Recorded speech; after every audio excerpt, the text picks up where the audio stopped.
మీ ఎలాంటి వ్యాపార ప్రకటనలకైనా వెంటనే మా ఛానల్ సంప్రదించండి. నమస్తే. ఈరోజు మన స్టూడియోలో ప్రముఖ ఆధ్యాత్మికవేత్త, జ్యోతిష్య వాస్తు పండితులు, లలితాదేవి ఉపాసకులు బ్రహ్మశ్రీ నానాజీ పట్నాయక్ గారు ఉన్నారు. గురువు గారితో మాట్లాడేద్దాం. నమస్కారం గురుగారు.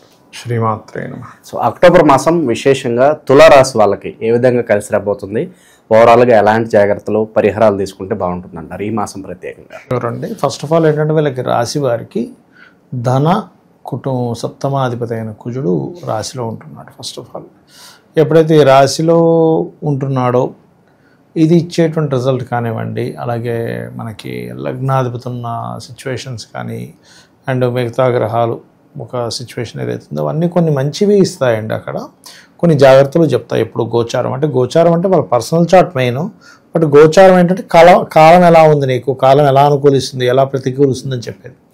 అయితే ఈ విషయాలు చెప్తుంది నేనైనప్పటికీ కూడా చెప్పిస్తుంది సాక్షాత్తులు తామవారిగా భావిస్తూ. ఫస్ట్ ఆఫ్ ఆల్ ఏంటంటే ఇక్కడ లగ్నం మీద కుజుడు దృష్టి అనేటువంటిది పార్ట్నర్స్ లేనట్లయితే జీవిత భాగస్వామి, బిజినెస్ పార్ట్నర్స్ వాళ్ళ యొక్క ప్రెజర్ ఎక్కువగా ఉంటుంది, అందులో పర్టికులర్గా ఫైనాన్షియల్ రిలేటెడ్ డీల్స్ విషయంలో. అయితే వీళ్ళకి ఈ నెల ఆఖరికి వచ్చేసరికి కుజుడు 2లోకి వెళ్ళిపోతాడు. అంటే ధనస్థానంలోకి ధనాధిపతి వెళ్ళినప్పుడు రియల్ ఎస్టేటు లేకపోతే మనకి ఈ వ్యవసాయం చేసుకునేటువంటి వారికి వీరికి చాలా అనుకూలమైనటువంటి స్థితి ఉంటుంది, అందులో ఎటువంటి సందేహం లేదు. మంచి అనుకూలమైనటువంటి స్థితిగతులు ఇస్తాడు ఇక్కడ. అట్లాగే వీరికి దశమ స్థానంలోకి గురువు అంటే వృత్తి స్థానంలోకి ఎగ్జాల్ట్ అవుతున్నాడు గురువు 27వ తేదీ, అక్టోబర్ 27వ తేదీ. కాబట్టి రోజులు గడుస్తున్నా కొద్ది ఈ నెలలో ఎండింగ్ వచ్చేసరికి ఏదైనా ఒక ఉద్యోగం విషయంలోని కొంత గ్రోత్ అనేటువంటిది ఉంటుందని చెప్పొచ్చు. ఎందుకంటే దశమంలో ఎగ్జాల్టెడ్ కదా.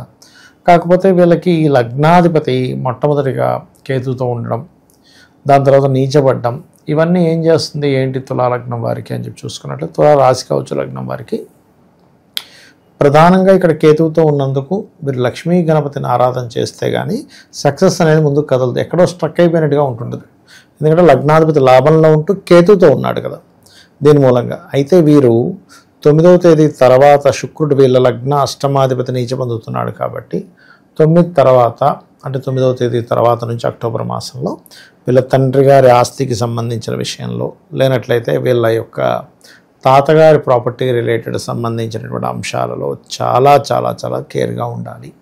ఇది ప్రధానంగా తీసుకోవాల్సినటువంటి జాగ్రత్త వీళ్ళు ఈ మాసంలో. ప్రధానంగా ఇన్వెస్ట్మెంట్స్ కూడా తొందరపడి చేయకూడదు, ఎందుకంటే 12వ స్థానంలో ఇన్వెస్ట్మెంట్స్ అంటారు.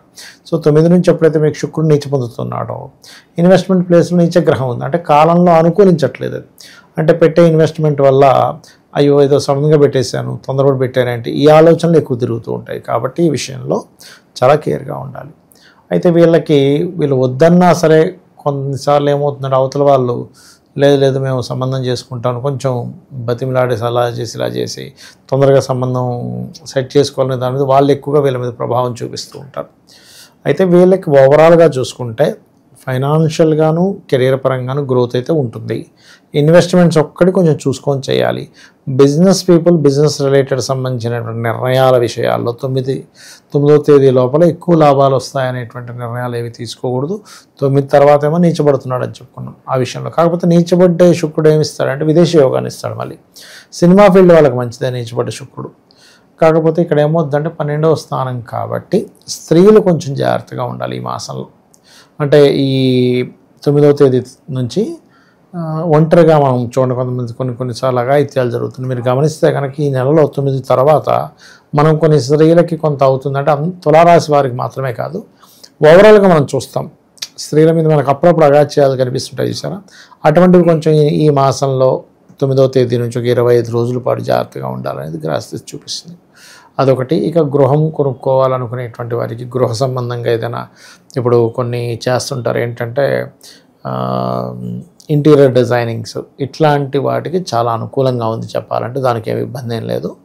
అండ్ అలాగే మరొక విషయం ఏంటంటే ఇక్కడ ఈ యొక్క రాశి లగ్నం వారికి 2వ స్థానంలోకి ఎప్పుడైతే కుజుడు వెళ్తున్నాడో ఈ మంత్ ఎండింగ్ నుంచి భూమి అంటే రియల్ ఎస్టేట్ రంగాల వారికి లేదా గతంలో ఏదో భూమి రేట్ రావట్లేదు ఏంటో అనుకుంటే సడన్గా మంచి రేట్ రావడము ఇటువంటివి బలంగా చూపిస్తున్నాయి. అయితే గర్భవతులు మాత్రం కొంచెం ఈ ఐయుఐలు ఐవీఎఫ్లు చేయించుకునేటువంటి వారు మాత్రం ఖచ్చితంగా జాగ్రత్త తీసుకోవాలి. బికాజ్ ఆఫ్ పంచమంలో రాహు ఉన్నాడు, లగ్నంలో కూర్చున్నాడు. అంటే లగ్న పంచమాల్లో కంప్లీట్ డిఫరెంట్ గ్రహాలు ఉన్నాయి.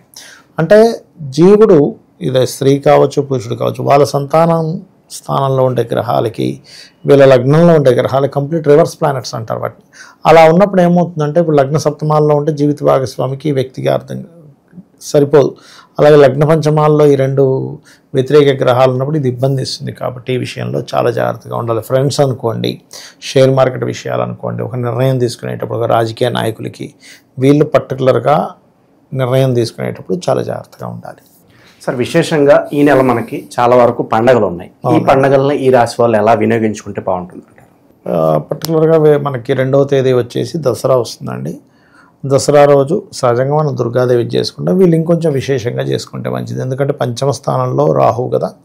రాహు దుర్గాదేవికి కారకుడు. దుర్గాదేవి అంటే రాహు అధిష్టాన దేవత దుర్గగా చెప్తూ ఉంటారు. ఇక 20వ తేదీ దీపావళి వస్తుంది. సో దీపావళి రోజు కూడా కాస్త దుర్గా సప్తశతి పారాయణం చేసుకోవడము, చండీ పారాయణాలు చేసుకోవడము దుర్గా రోజు, మన దీపావళి రోజు. సహజంగా ఆ రోజు అమ్మవారి ఆరాధన, లక్ష్మీ అష్టోత్తరం. సహజంగా ఏంటంటే లక్ష్మీ అష్టోత్తరం ఈజ్ బెస్ట్. గోసేవ చేయడం చాలా మంచిదని చెప్తుంది శాస్త్రం. కాబట్టి అది చేసుకుంటే మంచిది. అలాగే ఇంకొకటి ఏంటంటేనండి, ఇక్కడ ఈ మనకి పంచమంలో రాహు ఉండి అది జలరాశి అయినందుకు వీళ్ళకి ఆలోచన విషయంలో ఏదైనా నిర్ణయాల విషయాల్లో మరీ ఎక్కువ విపరీతమైన నిర్ణయాలు తీసుకుంటున్నా అన్నప్పుడు శాస్త్రంలో చెప్పింది ఏంటంటే ఏదైనా నదీ స్నానం చేసి రావాలి. అంటే పంచమంలో శని రాహులు ఉన్నప్పుడు. అయితే ఈ నదుల ప్రదేశాలు వెళ్ళినప్పుడు కొంచెం అదేదైనా డ్యామ్ వదులుతారు, ఇట్లాంటి విషయాల్లో కొంత జాగ్రత్త కూడా తీసుకోవాలి. ఎందుకంటే మనకి గోచార రీత్యా కూడా శని రాహువులు ఎప్పుడైతే పంచమంలో ఉన్నారో, ఇది మనం చూడండి కావాలంటే మనకి ఇప్పుడు గ్రహణం రాబోతుంది కదా, గ్రహణం తర్వాత నుంచి కూడా ఎలా అయితే వాటర్ రిలేటెడ్ ఇవి ఎక్కువ ఉన్నాయో, కొంచెం ఈ క్లౌడ్ బస్టర్స్ అని పగలపూట కొంచెం చీకటిగా రావడం, ఇట్లాంటివి కూడా కాస్త పెరుగుతూ ఉంటాయి చెప్పాలంటే అది. బట్ నేను అనేది ఒకటే, ఇక్కడ తండ్రి గారి ప్రాపర్టీని కొదవబెట్టి ఏదైనా చేయడం లాంటివి తొందరపాటు నిర్ణయాలు ఈ నెలలో పనికిరావు. అది ఓవరాల్గా తులారాశి వాళ్ళ పరిస్థితి ఈ మాసం ఏ విధంగా ఉండబోతుంది, ఎలాంటి జాగ్రత్తలు తీసుకోవాలి, అద్భుతంగా వివరించారు. ధన్యవాదాలు. శ్రీమాత్రే నమః.